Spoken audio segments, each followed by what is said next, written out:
Neville Goddard. February 21, 1969. I am the Lord. I am the Lord, and there is no other. I form light and create darkness. I make weal and create woe. I, the Lord, do all these things. Isaiah 45. Then John tells us, as he is, so are we in this world. Although man is taught the God who creates the weal and the woe is someone other than himself, Scripture tells us that as God is, so are we. The story of Jesus Christ, as well as all of the miracles recorded in the New Testament, are acted parables. In the book of Luke we find Jesus, now 12 years of age, going up to Jerusalem for the Passover. When the feast ended, his parents, thinking Jesus was in the caravan, did not seek him out until the day was past. After searching for him for 3 days, when they found him in the temple, his father said, "Son, how could you do this to us? Do you not realize we have been seeking you anxiously?" And Jesus replied, "How is it that you sought me? Do you not know that I must be in my Father's house?" Here is Christ declaring God to be his Father, while his parents standing before him do not understand. If you are seeking the cause of the phenomena of your life among your kinsfolk, your acquaintances or teachers, you will never find it. For you are God's temple, and the Spirit of God dwells in you. The cause of the phenomena of your life is not on the outside, but in your own wonderful human imagination. Do you not realize that Jesus Christ is in you? I tell you, the only place you will ever find him is within. The life of Jesus is a pattern which will unfold in you, an individual, when you discover yourself to be the cause of your life. For as he is, so are you in this world. Our religious leaders teach Christ as someone on the outside who is different, who overcame, and is now living elsewhere. Yet Christ in you is your hope of glory, for as he is, you are. In his book, Luke tells the parable of Jesus, who, upon entering a boat with his disciples, falls asleep as they set sail.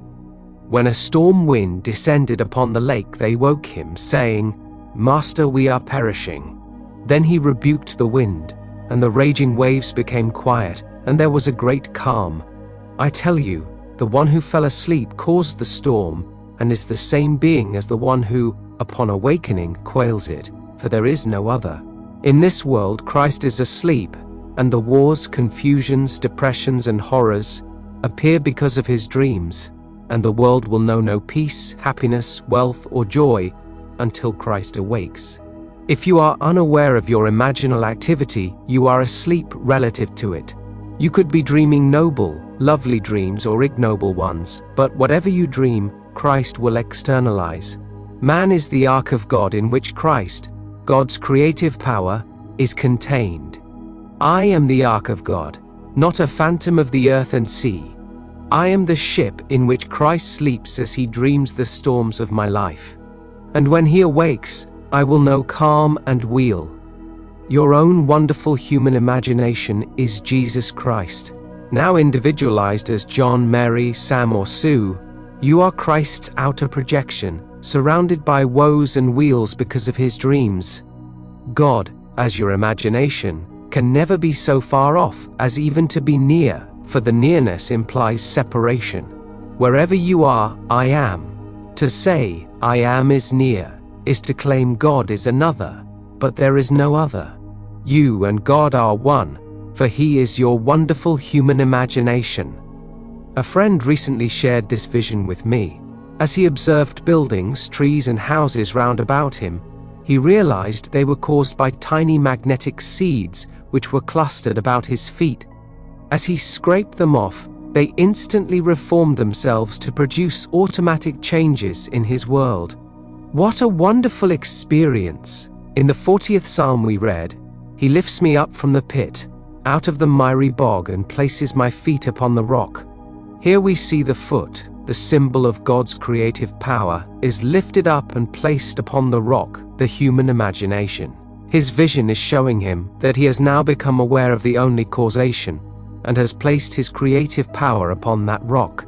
In this 40th Psalm the statement is made, "In the volume of the book it is written about me." My friend's vision reveals that he has come to that point. that everything which appears magnified on the outside is caused by magnetic seeds around his feet. This is true, for the world is nothing more than a magnified shadow caused by the magnetic seed called man. Although the world appears to be large and overpowering, its causation is the power observing it. Man is the ark of God, and everything is contained within him. Asleep, the storms range, but when man awakes, the stormy seas will be no more. There is quite a difference between being awake to your imaginal activities and being asleep to them. Awake, you can trace the event taking place on the outside to an imaginal act, but asleep you will find someone or something on the outside to be its cause. But causation is within the one observing the effect. Causation is symbolized as the foot in the 40th and 69th Psalms, as well as in the 10th chapter of Romans. In the end, man will overcome and put all things under his foot. My friend saw the clusters of magnetic seeds around his feet. Although he tried to scrape them off, they reappeared. As Blake said, the oak is cut down by the axe and the lamb is slain by the knife, but their forms eternal remain forever, returning by the seed of contemplative thought. Our world is the storm spoken of in the 8th chapter of Luke. Having entered our body, we have fallen asleep to our creative power, but when we discipline our mind, we quail the storms. The disciples of Scripture are disciplined aspects of the mind. Once your 5 senses are so disciplined you see, hear, taste, touch and smell only what you desire, then you quail the storms of doubt and fear within you, for you know who you are. No longer will you seek the phenomena of life among your kinsfolk or acquaintances, for when you awaken, you find life in the temple. The world is always looking for new teachers on the outside, when there is nothing there but shadows. Christ is not another. You are Christ, as he is your very self. You will find him, and when you do, you will know that you are God, for a series of events will unfold within you, and you will bear witness to your own fatherhood. I have often thought that the doctrine of the Trinity should have been the doctrine of the being, for the Trinity is difficult for man to grasp. It's easier to speak of the doctrine of revealed Christianity as a unity than as a trinity. When David stands before you as your son, there will be no more Trinity. You and I are one when my son David calls you Father. Then you will know that everyone in the world is that same being, as they will all have the same Son. This is the great doctrine of the unity. My old friend Abdullah always began his classes with the statement, "Praise be to that unity which is our unity." He knew that although we are a diversity of faces, completely individualized, we are the same Father of God's one and only Son, who will reveal himself to all, individually, thereby proving our unity of being. Every scriptural miracle is an acted parable. It is imagination who enters the boat called man and falls asleep in order for the journey of life to begin. Then the financial, marital, physical storms arise according to man's dreams.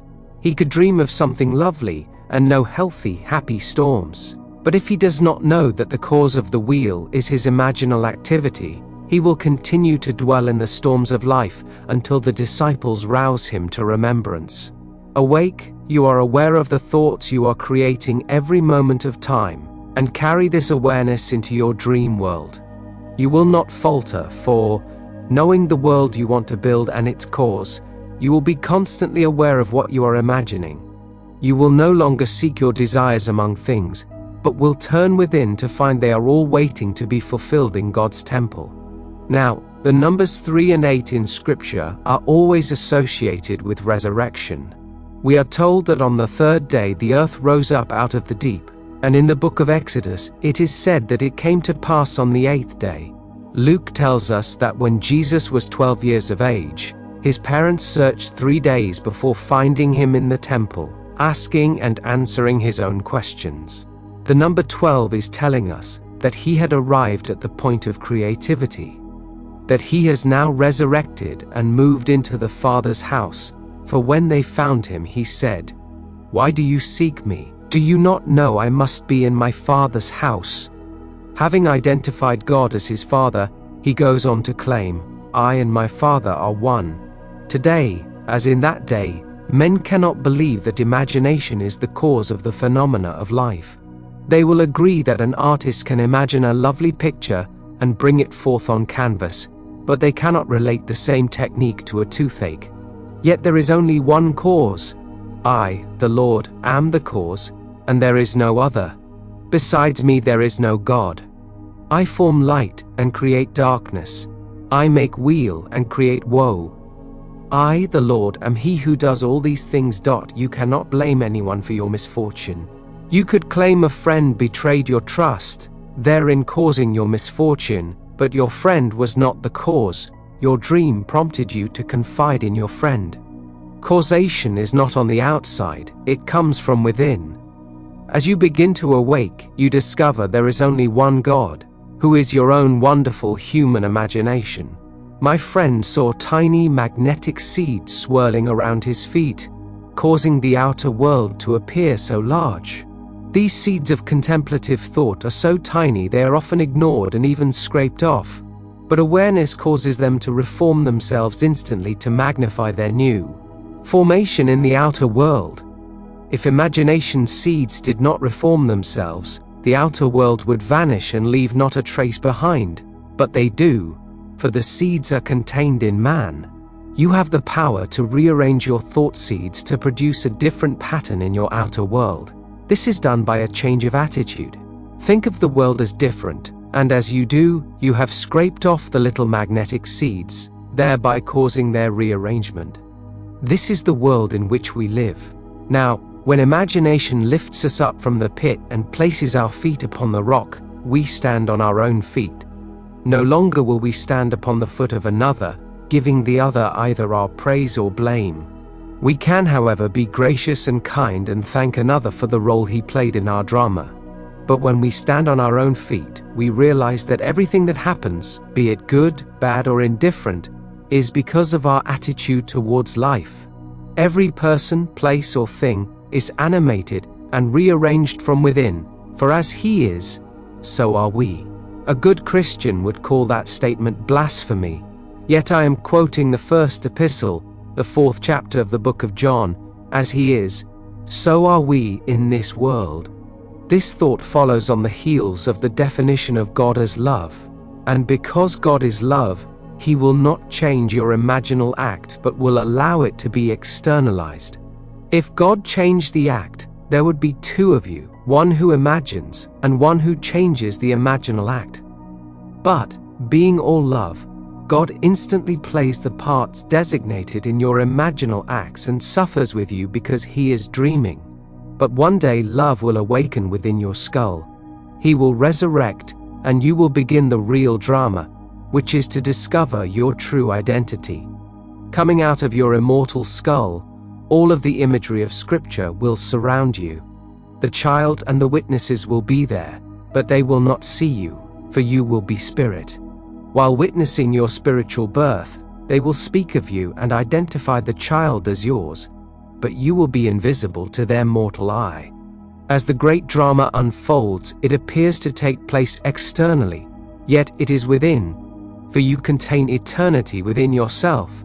If to you a storm is raging, remember, it is only raging because you are not aware of your imaginal activity. By disciplining your thoughts, you rise from the sleep of unawareness and become aware of what you want to imagine.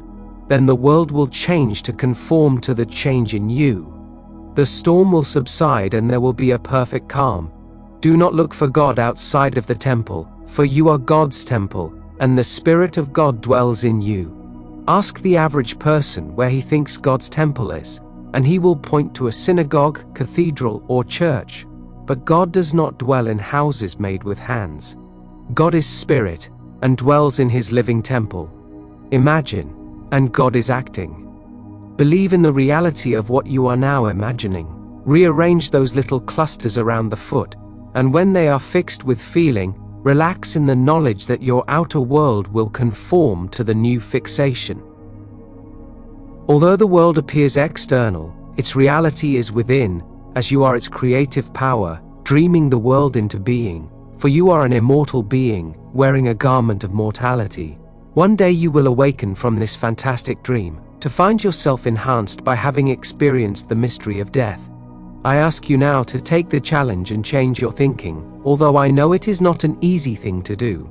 I have known those who so enjoy hating another that they do not want to change. They seem to receive a certain pleasure out of hating, and do not realize that they are only hating themselves.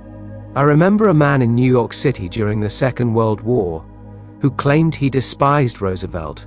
Every morning when the man shaved, he would talk to himself in the mirror, imagining he was telling Roosevelt everything he disliked about him. The gentleman attended my meetings, and when I confronted him with his imaginal acts, he said, "I pay $10 to see a Broadway show, which does not give me the joy I receive during that 10 minutes in the morning." Well, this man created his own storm, for the venom that he spewed out every morning returned to him. He lost his New York City home, then went to Florida, where he lost everything there. I tried to tell him to awake, that he was sleeping and only dreaming that Roosevelt was the cause of his world. But he could not believe me. He came from a Germanic background and could not get over the fact that we were at war with Germany. He blamed Roosevelt, even though he knew Germany had declared war on us. He could not see the war as a bad dream, and he was confusing it, making the storm rage by the pleasure he received telling Roosevelt off as he shaved. It's entirely up to you what you think. If you want to hate someone, you can augment it through intensity and persistence. The same thing is true if you want to love someone, for your human imagination is the only God you will ever know, and he is in his temple, that temple you are. The parents, meaning tradition, sought Jesus on the outside, but when they found him within, he said, "Do you not know that I must be in my Father's house?" But they could not understand. When I have told rabbis, preachers, and priests that I have seen David of biblical fame, they laugh. And when I go further and tell them that David called me Father in fulfillment of the 89th Psalm, which states, "I have found David, he has cried unto me, Thou art my Father, my God and rock of my salvation," they stand silent, unable to make the Bible their biography. As long as you think the Bible is speaking of someone other than yourself, you will never understand it. The entire book from beginning to end is all about you individually. You are the one who will find David. It is you he will call my Father, my God, and the rock of my salvation. David will literally stand before you as a young man just coming into adolescence. It is the same David who cried out in the Old Testament, "You will not leave me in the pit, in the miry bog," and you do not. You awaken, and after 3 days you find him in the temple, and scripture is fulfilled. I tell you, you are an immortal being whose autobiography is recorded in scripture. Having inspired the prophets of the Old Testament, you came into the world to fulfill their words in the New. As the universally diffused individuality, Christ is housed in every child born of woman, bringing him into the world by meditating him into being. Take the story of my friend seriously. Think of your thoughts as magnetic seeds, invisible and miniature, and the world as bearing witness to their arrangement. And remember, all you need do is rearrange your power-filled thoughts, and you will produce a corresponding rearrangement in your outer world. Remember to like and subscribe, and let the sound of the bell guide you back. Now let us go into the silence.